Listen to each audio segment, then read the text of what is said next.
બાળ દોસ્તો, કેમ છો? મજામાં ને? આજે આપણે ધોરણ 8 એનું પૂરક વાંચન ચેપ્ટર નંબર 3, સોમનાથ, સાસણ અને સાવજ, આ ચેપ્ટર ભણી રહ્યા છીએ.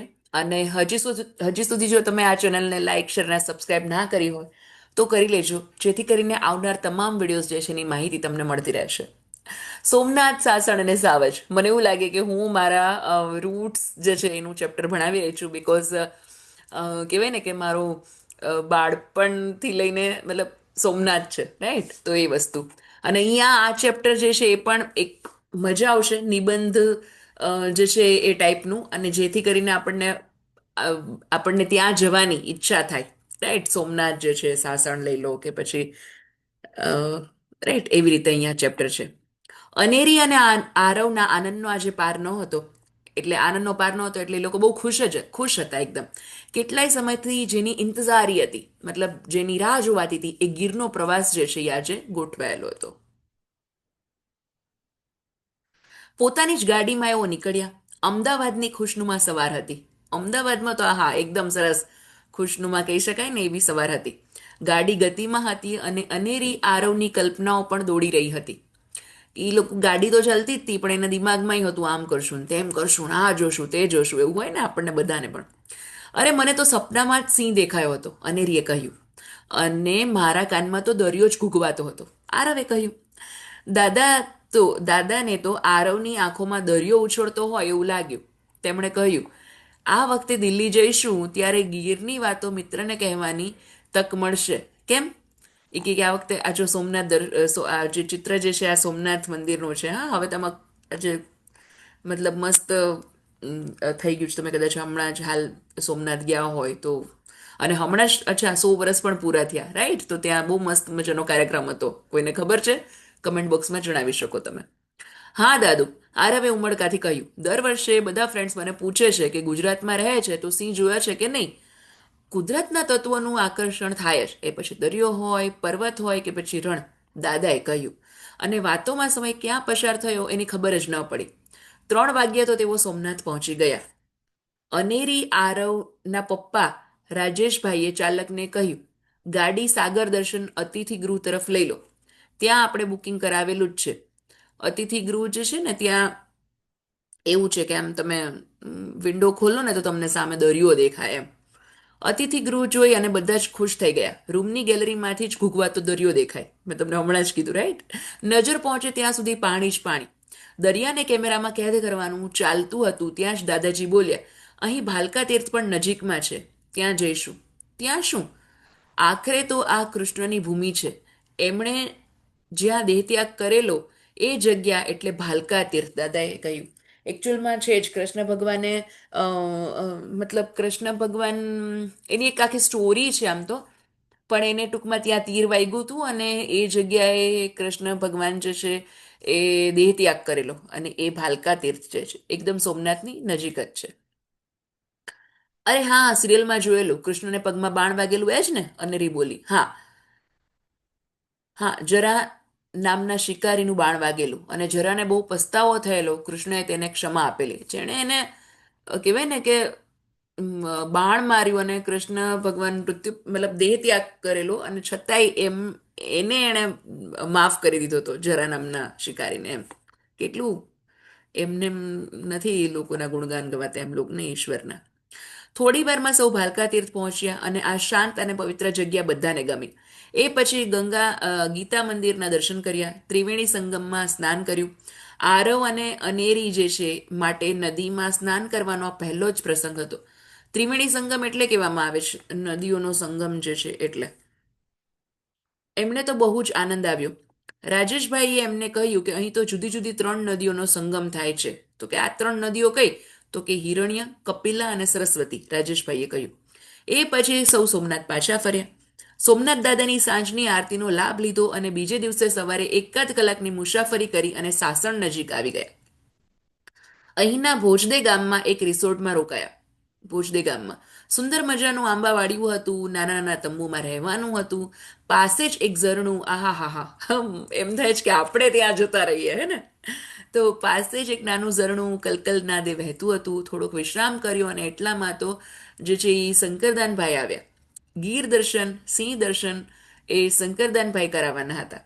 આગળ એમની મોટરસાયકલને પાછળ રાજેશભાઈની ગાડી જંગલના ઉબડ ખાબડ રસ્તા ઉપર વારંવાર ચઢાવ અને ઢોળાવ ઉપર આવે.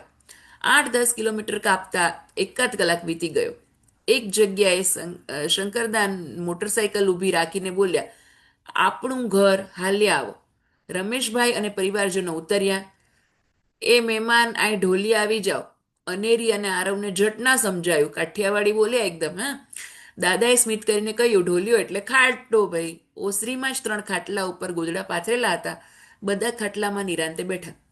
શંકરદાનના પત્ની હીરુબાઈએ પાણીના કળશિયા આપ્યા. કળશિયા, કળશો હોય ને એવો, એમ.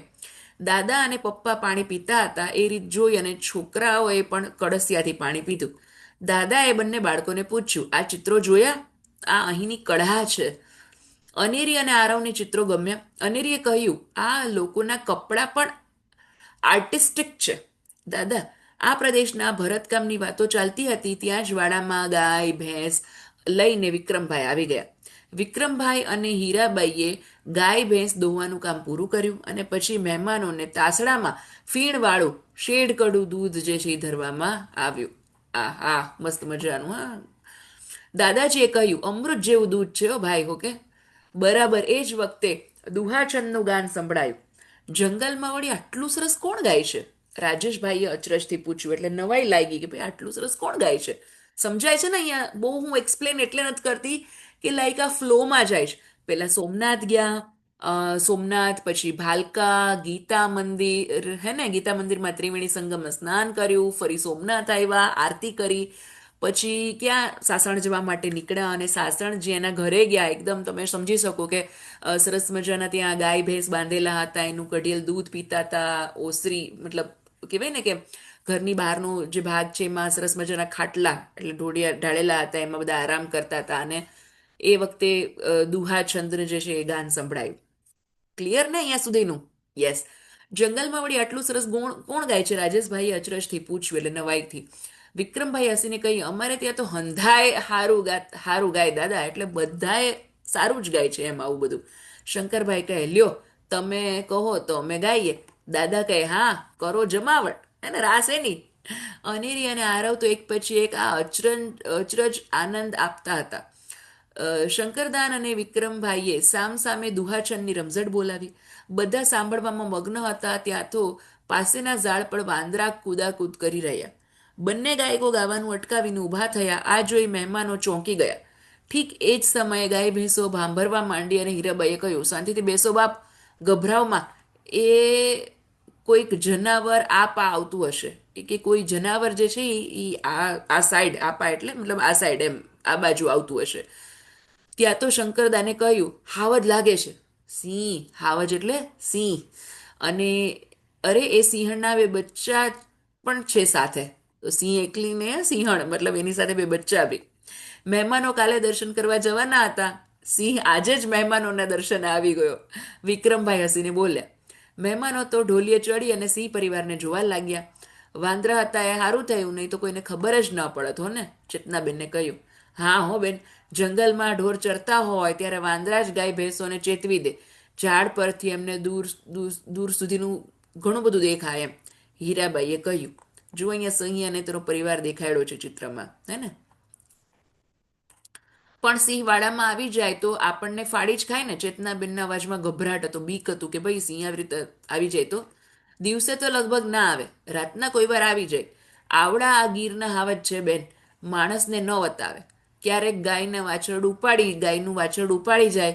પણ અમારે તો એવું પણ ન થાય. અમારી ભેંસો સિંહને ગાયો સુધી પહોંચવા જ ના દે એમ.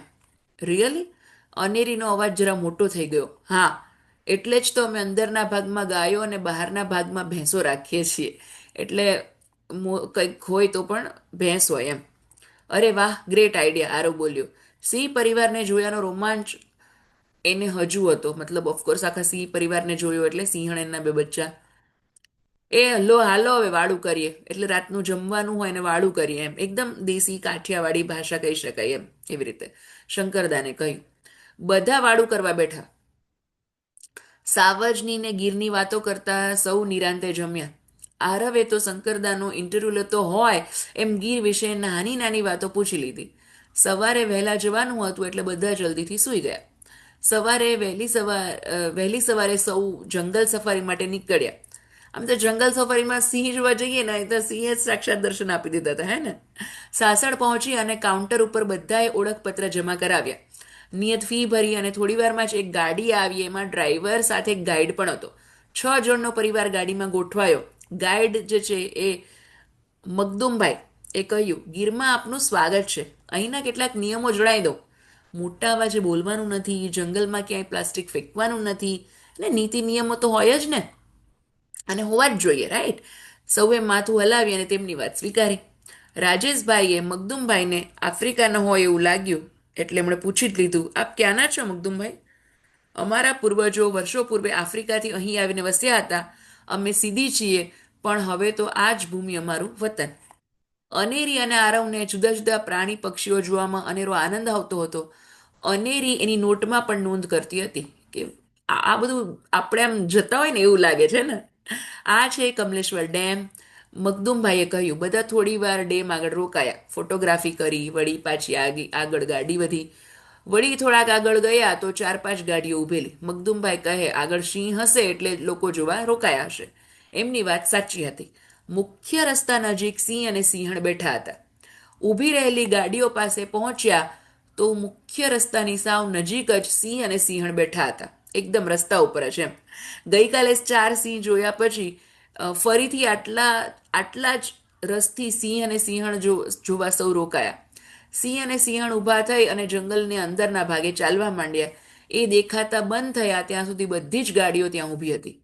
થોડેક આગળ ગયા તો સરસ મજાનું નાનકડું ઝરણું વહેતું હતું. આ ઝરણા બારેમાસ વહે?